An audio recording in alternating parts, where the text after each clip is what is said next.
સાહેબ આઈશ કે ના ના બસ તમે નેકળો એટલી વાત જોઈ રહી છું, હું તો બીજું ઘર કરી દેવાની મારે તમારે શું લેવા દેવા હે કે હા હું તો વાત જોઈ રહી છું અહીંથી નેકળો, હું મારું જીવન શું કામ બગાડ.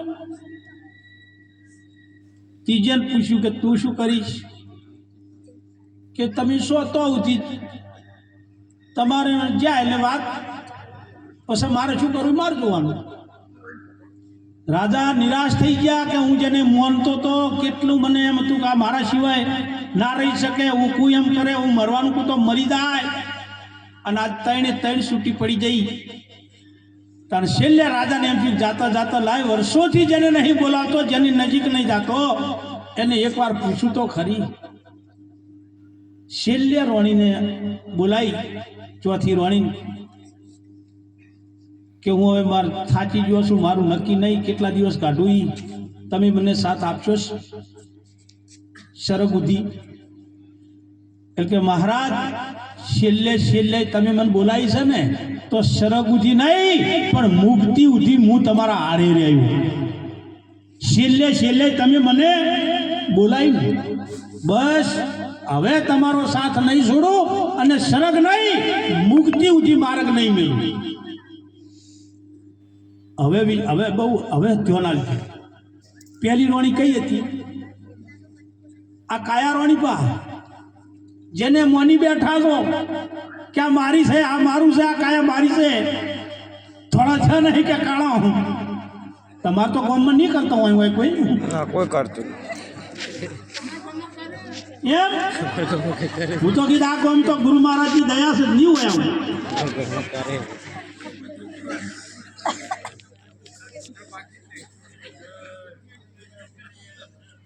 આ કાયારોણી પેલી કે હું શમશાન ઉધી આવીશ તારા જેટલા ઉધીની સાથે અહીંયા જ્યાં એટલે વાત બળી ભસ્મ થઈ ગયો. બીજી રોણી તો માયારોણી જેટલી ગળા જો ઉધી હાથ પગનું જોર છે તો ઉધી, બાકી આ બંદાને છોડીને બીજો બંદો કોઈની થઈ નહીં અને કોઈની કાયારોણી પેલા માયારોણી. પેલી કાયારોણી શમશાન ઉધી સંગ લીધો આ દેહે, પછી માયારોણી તમારી પૂરી એટલે બીજાના ઘેર કઈક વખા મારી ગયા હજુથી કોઈના હાથમાં. ત્રીજી સુરતારોણી ભાઈ જો ઉધી ઠેકાણ હશે તો ઉધી જ પણ તો ઓમ કરી અને બકરાની ભેંસો દેખાતી હોય કે આ જીયાની ભેંસ જાય છે એટલા ઉધી. ચોથી ભક્તિ રોણી બા છેલ્લે જાતા જાતા જો ભક્તિ ઝાલી તો તમને મુક્તિ ઉધી ચડો નહીં મળે, મુક્તિ ઉધી સાથ નહીં છોડે અને જીવન તમારું ધન્ય બનાવશે. એ ચોથી રોણી છે ભક્તિ રોણી. કારણ કે જો ઉધી જોર હોય તો સુધી અત્યારથી ભજન ના થાય. અરે હું તો ઘણી વાર જાહેરમાં બોલ્યો છું કે ધન છે આ ગોમને કે આટલા બાળકો તો આવીને બેઠા છે. હકીકત કહું તમને, એકવાર બાળકોને તાળીઓથી બતાવો.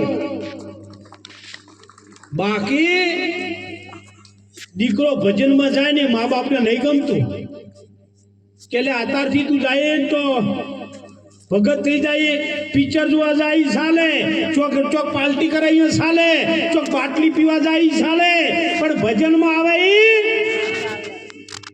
સાચી વાત છે ખોટી વાત બા કે ના ભજનમાં અત્યારથી ના જવરા તાર બાચી છે તો જેનું પુણ્ય પોગર્યું હોય, જેનું પુણ્ય પ્રગટ થયું હોય, જેનામાં પુણ્ય હોય ને એ નોનપણથી બાળપણમાં થાય બેસી જાય બા.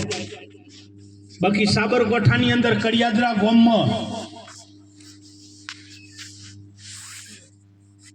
અમે જમીન બહાર નીકળ્યા ચાલવા માટે અને કાકો 70 વર્ષ ઉપરના નારી એમના દીકરાનો દીકરો, એ દીકરો એ કાકાને ખબર નથી કે ભજન કરવા આયા મહારાજ છે. એ દીકરે કીધું બાપા મારે ભજનમાં આવવું છે કે ના બેટા તારા તારથી ના આવરાય, તારી ઉંમર નોની છે. તું મને નવી લાગી પેલો દીકરો આવવાનું કે છે અને આ ના પાડે. આ ભજન સારું થયું, આગળ જ બેઠા હતા મુગીત બાપા કેટલા વર્ષ થયા કે 70 રૂપિયાની આકડી ગયો છું, નક્કી ખબર નહીં પણ 70 ઉપર. કેટલા વર્ષથી ભજનમાં બેહો તો કે 25 વર્ષનો તો તારનો આવું. તમારા ભજન કેટલું ઉતર્યું? મને કે ઉતરવા દેતો હશું તો પેલું તમારો વાડીનો વેલો હતો, થોડું ઉતરો તા લાભો તો તા એ વેલો તો તમારો જ હતો ને. બાળપણમાં